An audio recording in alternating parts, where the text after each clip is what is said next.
I'm a teacher of Russian in Tel-Aviv University, and I'm going to talk about Russian, about teaching Russian in Israeli high schools.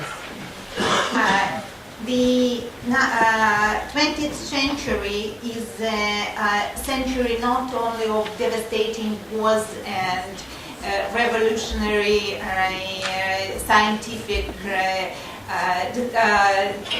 discoveries, but as well a century of mass migration or immigration, where for different reasons millions of people left their homelands and actually were forced by the receiving countries to leave their cultural background and to acquire a new,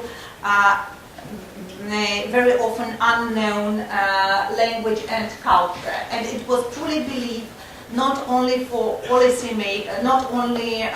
policymakers, but as well by family members, by parents, by relatives, that it's the only way to get adjusted in a new country. But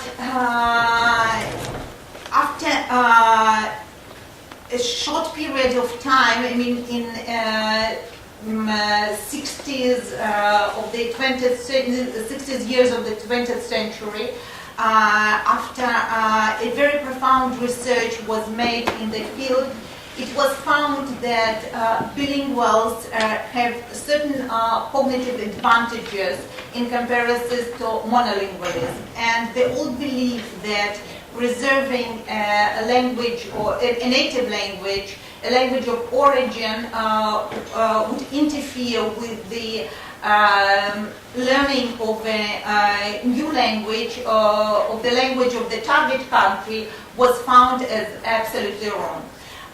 In this room, I don't believe that I should persuade anybody that, okay, bilingualism is a huge advantage, but just, to refresh a little bit your memory and to remind you your basic research in this field.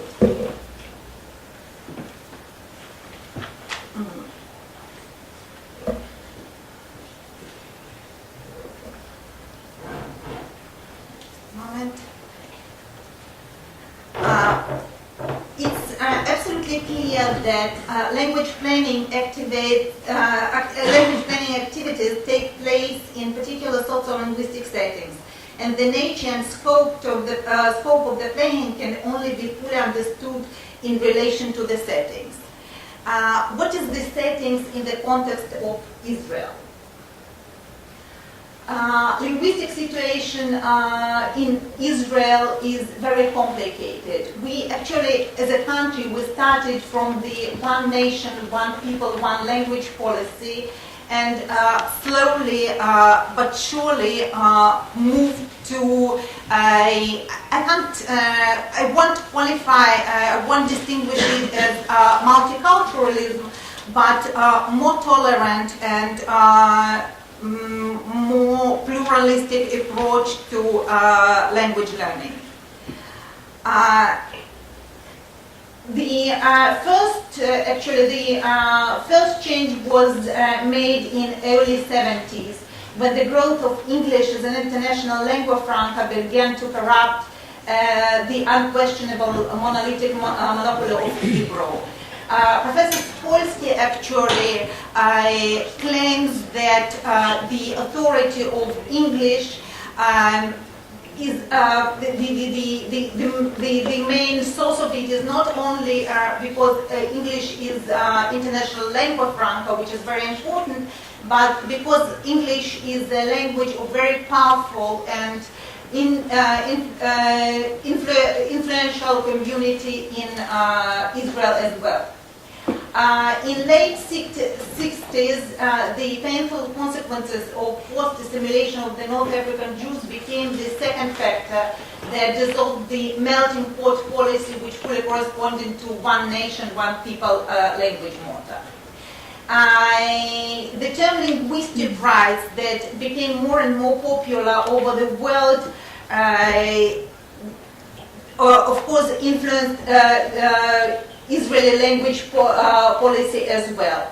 And the most important factor for us, probably not in the context of Israeli language policy, but for my presentation, is what is called Russian Aliyah, Russian wave of immigration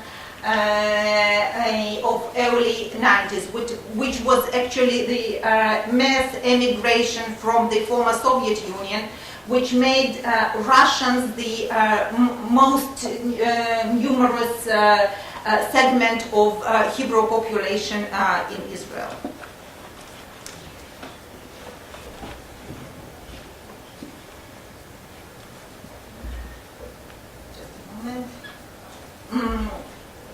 If we talk about Russian community in Israel, it's anything but homogeneous.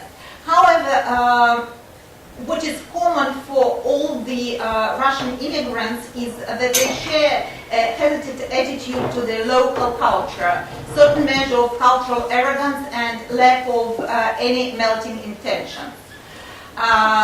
Russian immigrants tend to preserve their culture of origin, and as Joseph Brodsky, one of the most popular Russian immigrants, a very well known Russian poet, put it, okay, he immigrated to the United States, but in our context it doesn't matter. He told that my only motherland is Russian language. And this saying is very revealing for the whole Russian Jewish immigration. The former Soviet immigrants perceive themselves as the bearers of European culture in Israel. Okay, Russian European culture, okay, versus Israeli Eastern culture. 87% of them express their preference of Russian cultural life and their wish that Israeli cultural life would be similar to Europe. Only 9% believe that this is indeed situation in Israel. And thus the immigrants perceive Russian culture and language and in many cases is superior to Hebrew culture and language. And 99% of them, according to Leshem research, evaluate the impact of immigration on cultural life in Israel as positive or very positive. And only 28 evaluate the impact of cultural life in Israel on them as positive or very positive. It's really revealing. I told you that, I mentioned already that literal Russia is a very significant part of modern Israel. There are few Russian TV channels. Channel 9, owned by Africa Israel Group, a very powerful group which belongs to Lev Libayev, a Russian oligarch. Radova Yes channel, RTVI, okay, you can see all of them here. What I think is very interesting is that Vesti newspaper is third most popular after Idiot and Ahronot and Maariv before Haaretz. And talking about Russian internet, it's there are many Russian Israeli internet resources, and what is extremely interesting is that lately was found a Russian internet TV channel.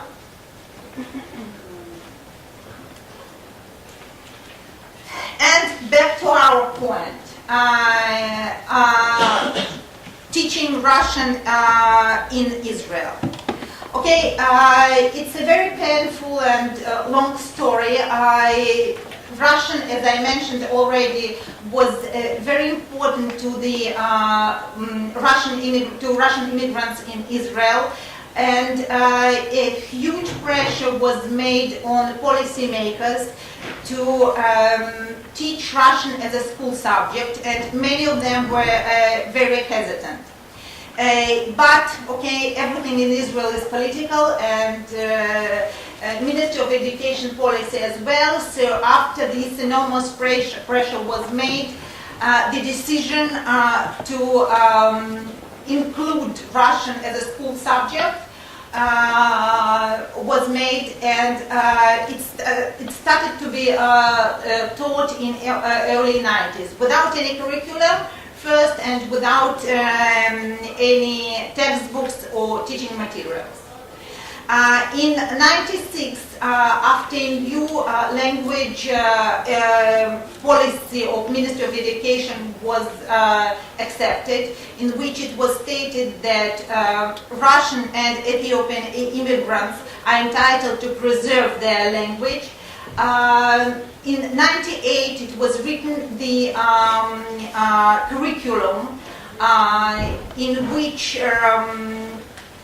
it wasn't reflected actually the most important fact that Russian in Israel is taught only as heritage language, and I'll talk about it in a few minutes. Who are the learners? 10,000 students presently, more or less. The number unfortunately goes down.